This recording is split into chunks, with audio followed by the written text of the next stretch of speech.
Hi, everyone. I'm Anita Haberman, and I'm here on behalf of Icons Media and Magazine. We are here to really focus on conversations that provide solutions. And today we're focused on solutions on creating wealth for today and tomorrow. We have a variety of thought leaders in this amazing podcast series.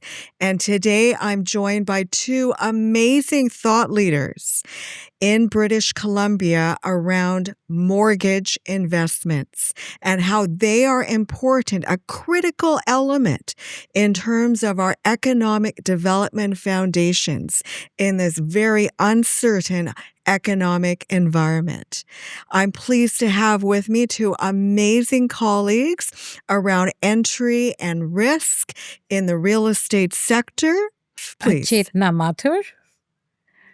Manjul Dixit. So today we're focused on conversations around mortgage. That's right. How, from your opinion, from your perspective, Chetna, what are we really focused on when it comes to mortgage and wealth creation? For me, and I would say mortgage industry, everybody is focused on getting the approvals, but strategically. And when I talk about strategies, what I mean by that is people are no longer seeking just approvals. They're basically looking to invest into property with a mindset of generational wealth. So even where people can afford a single residential family home, they would just consider looking at their budget and might not consider getting a single family home, but rather go into a strata unit. And that strata unit gives them that extra buffer of saving money from their own income, which typically I would say around 10 years ago, and no one thought about it, right? People would be like, okay, if I can afford a property of 1 million, I would go with 1 million. Nowadays, especially the youngsters, I've seen they're more focused on affordability, but affordability with a mindset that they still have to save some money for future investments into real estates. And that is where I think, the mindset and the educational piece comes into play, where people understand about affordability. What do their gross debt servicing ratio looks, or their total debt servicing ratio looks? Where are they actually spending their money versus where they should be spending their money? So again, needs versus wants is something where the individuals and the newer generation is understanding. And that's where we play a critical part, because when I'm talking to my client about investing into real estate, we're not talking about what is the maximum you can afford. We're talking about what are you comfortable about? And where do you see yourself in the next 3 years to 5 years tenure? Or where do you see yourself? Is this a home will be your forever home? Ironically, no, because people where, first-time home buyers were living in the same property for first 5 years now has changed. They might be living in that property for just 2 years to 3 years. So, that financial planning aspect is so important and critical for them to understand I can invest into something smaller today, but vision something bigger down the road. That's what I feel has changed. Yeah, I really appreciate that high-level overview. And I think the whole mortgage industry is a great bed of confusion. Yes. And people don't really understand the specifics on it. So Manjul, tell me about the specifics. Tell me about what people should be looking at when they're first entering the market and how they should be structuring their mortgage. Absolutely. As Chetna said, people are entering right now. We are seeing a lot of first-time home buyers entering with a strategy rather than being emotional. They understand that this house, this property, it's not going to be forever. It's a first step, and they're just entering into a market. They're going to be staying there, not for long, but entering into a market where they can start looking for refinancing from day one. How they can refinance from day one, even as our previous conversation, right? If you're looking for a single family home, but you can still fit in your family with a condo, or I would say a pretty good looking townhouse, if you have an empty room, just put it on rent. Here's you see your rental income coming up, and you can definitely afford that mortgage more comfortably, and you have a better cash flow. What we see now, first-time home buyers partnering with parents, partnering with family members, okay, not going with pretty luxury apartments. They're looking for a start. They're looking for units where they can afford it by themselves, or it can be auto-run show, where their units, where their house is fully paid off.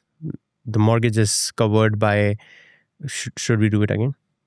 And Okay.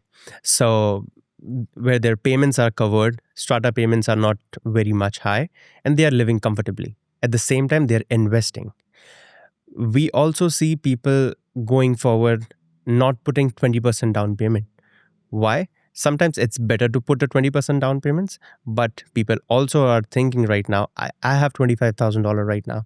I can have a $500,000 mortgage right away, $500,000 house right away, right? Why do you have to wait for 100,000, accumulate 100,000 and wait for another year? And I would say 75,000 in 1 year, it's quite impossible saving. But if you can start with 25,000, you should start. So it's more of the strategy versus emotional. Well, we're really focused on the pathway towards creating wealth.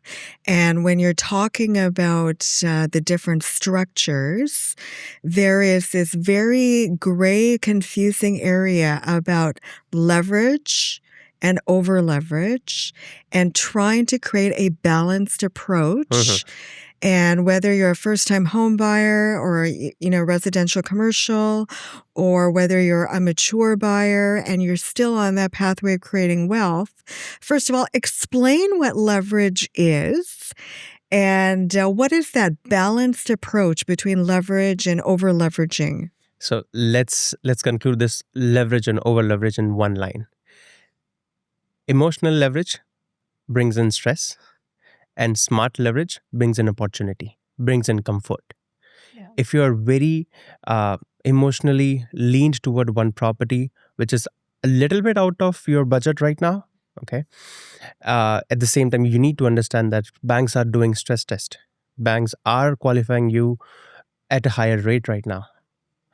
Just to make sure that you have that buffer, you have that cushion, that if something goes off, then you can still survive for a month or two, or for a bit of time.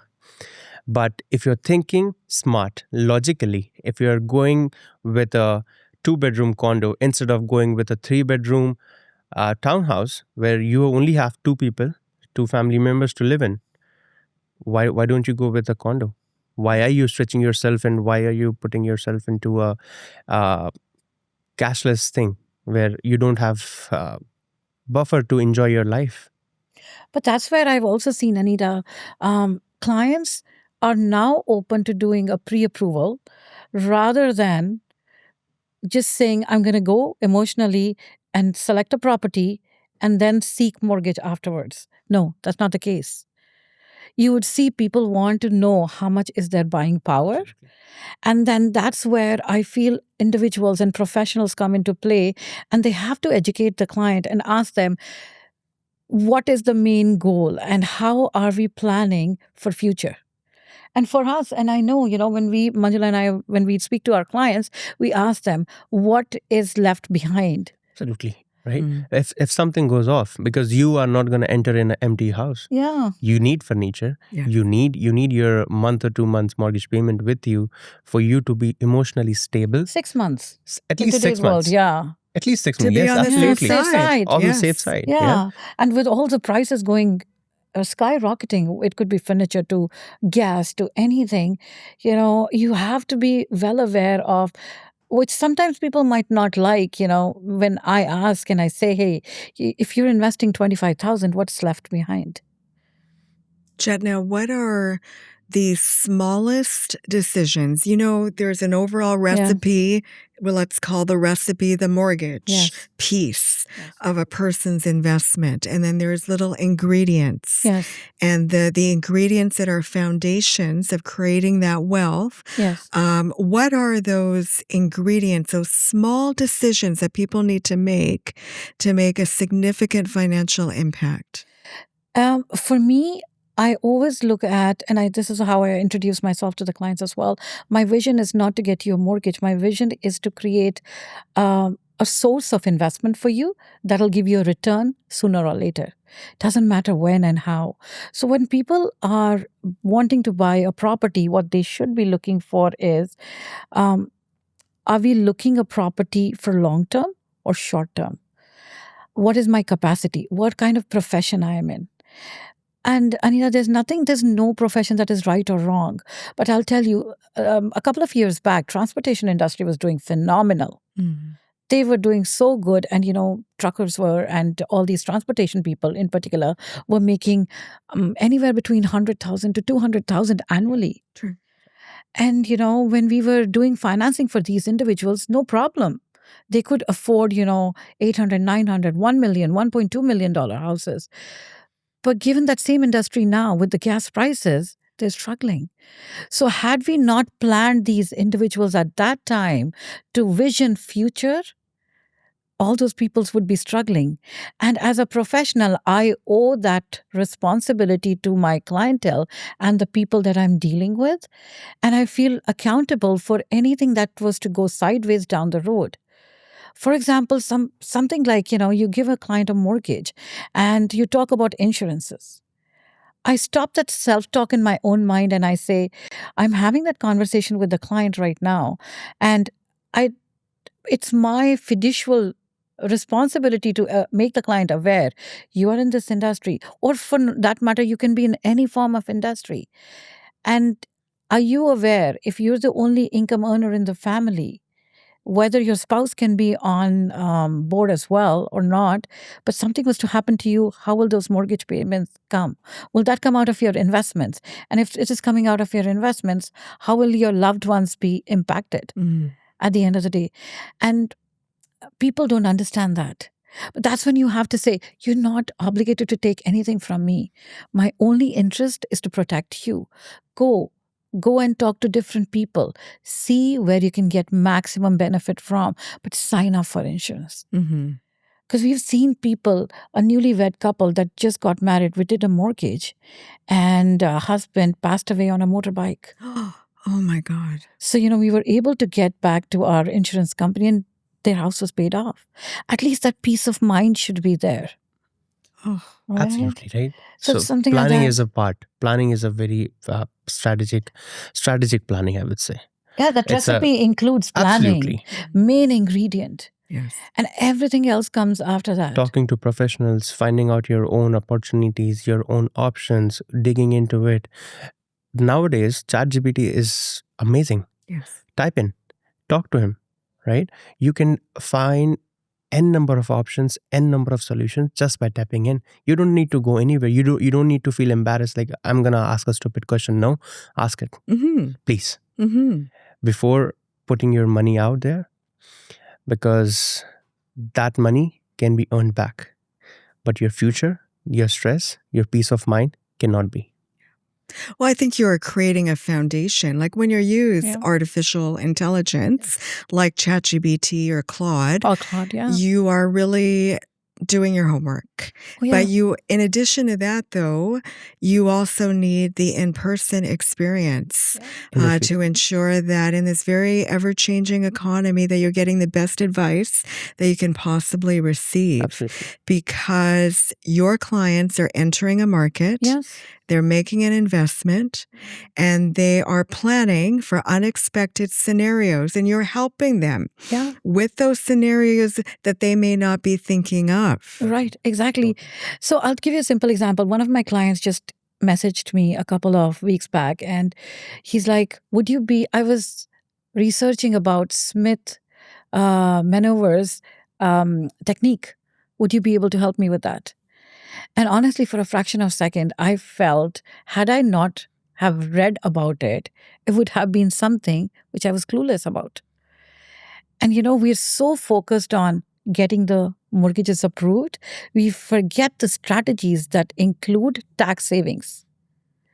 So that simple strategy around that technique is just leveraging out, investing money from that mortgage. So whatever equity you have, invest it into different suitable investments where you can make more money out of it and write off the interest. For longevity, right? Yeah, for longevity. Even for your primary residence. Yeah. Even for your primary residence. This thing we are seeing in the new generation, the first-time home buyers stepping up, that they are coming with strategy. They are not emotionally decision making, where they want a 2-bedroom fully furnished house, whether they'll go for a 2-bedroom house or 2-bedroom condo where they can have a cash flow. But they want Cash luxury flow is too. important. Yes, Yeah. luxury is important. Because they want convenience and luxury. Everybody, if you look at, and we've had clients also that were hell-bent on a property and said, no, we want this property regardless of whatever happens. We are Yes. willing to pay $2 million for this. Mm-hmm. So You that's won't when you believe. step back. You won't believe a $2 million house, first-time home buyers, new immigrants to Canada. They want to buy a, I would say not new, but 10 years is not a long time. But they are putting an offer for their first house. And guess what? It's a foreclosure property. It's a foreclosure property, and there's no inspection. There is no walk around. This is what it is. Yeah, you get it as is. Yeah. So we told them, you get it as is. But luckily, everything went well. They are living happily. But there are some cases where you need to protect inspection, planning, and talking to a right person. ChatGPT, cloud, AI can help you. But as you said, industry experience does matter. It really does. It does. My final question to both of you, and I've learned a lot. In fact, I'm selling my house, and we're looking for a new property. We're in the next chapter of our life. I'm a Gen Xer. Oh, yeah. And of course, for me and for my husband, it's about convenience. But it's also about affordability in a very uncertain economic environment. We don't know where the interest rates are going to be this summer, this fall, next winter. What is your one piece of advice that you can give to any potential investor requiring a mortgage we're in an uncertain economic environment? What is one piece of advice that you can give to them? Chetna. Plan, no emotional buying. And one last thing is you should always have investment reserve no matter how much you're buying the property for. You should have 6 months to 1 year of mortgage payments in your bank account for you to have that mental peace that you're not making a wrong decision. And please, please, please do not look at interest rates. Really? You have to look at affordability. Interest rates come after affordability. I know everybody is so fixated. We pick up the phone, we talk to the client. The first thing they ask us is, What's the what's interest the rate? interest rate? How much can you give me? BMO is giving me this. And I smile and I say, how about we look at affordability before we look at interest rate? Mm. And always go to a financial planner. CIBC has this wonderful tool, which is known as CIBC Gold Planner. And we Amazing. plan for individuals, not for today, but 10 years down the road. That's our tagline.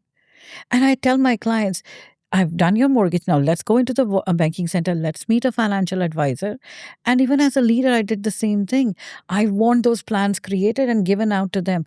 They're so powerful, Anita. When the clients look at those plans, they understand if I'm a younger family, I have to vision what my next step would be. If I'm looking for having a baby, how would that baby survive? What kind of expenses are coming with it? Right? When you have those mortgage conversations, that insurance piece, when you talk to people, I say, okay, Anita, if you have, God forbid, if you lose your job, what will happen? What will happen to your mortgage payments? You would say, I have savings. Okay, we have a saving calculator. How long it's going to last? Okay, you said I have existing properties. Okay, let's say, are you going to sell your property to make a mortgage payment? No. I have other investments. Okay, I have other insurance which can cover your outside liability. 99% of the time, people are not aware of their existing policies coverage. People think that, okay, my workplace is insuring me that they're going to cover my outside liability. I would say 99.99% of us have never explored that option. What is actually inside it? What is the figure that they are offering? It's not about the external liability, it's about the figure. It's about what is the percentage, what's the amount they're going to cover. Strategic planning, I would say, investment buyers, amazing market to buy. Oh, yeah, But it's a buyer's market. Buyer's market. Yes. It's amazing. But And sometimes planning people piece is do more end up important. buying emotionally as well, Anita. We've seen people that invested in pre-sales and unfortunately cannot afford a mortgage, thinking that they can flip the property, but unfortunately they cannot because, again, appraisals might be different at this time, right? Mm-hmm. But that said, 4-quadrant planning. Yes. When we talk about 4-quadrant planning, we have to look at our cash management needs, we have to look at our investment planning, we have to look at our credit planning, and we have to do our wealth protection, which is insurance, and our estates and wills. Absolutely. Like as you said, right? What all other areas or things we need to consider when we are putting into an offer or we are going in for an investment property, right? It's not only about rates. It's about policies. It's about government decisions. It's about the geopolitical situation we are in right now. Right? And get the right professional too, Anita. Absolutely. Well, there we have it, everyone. We really need to ensure that when we are entering the market, when we are focused on wealth creation through real estate, that we are getting the best advice that we possibly can, because there are so many things to consider in today's ever-changing economy. And here we have it from Chetna and Manjul. Thank you so much. Thank you so much, for Anita. being here with me. They are from CIBC and they are focused on wealth creation. I'm Anita Haberman, and I'm here on behalf of the Icons Media and Magazine Group. Thank you so much. Thank you. Thank you, Anita. Thank you, Anita.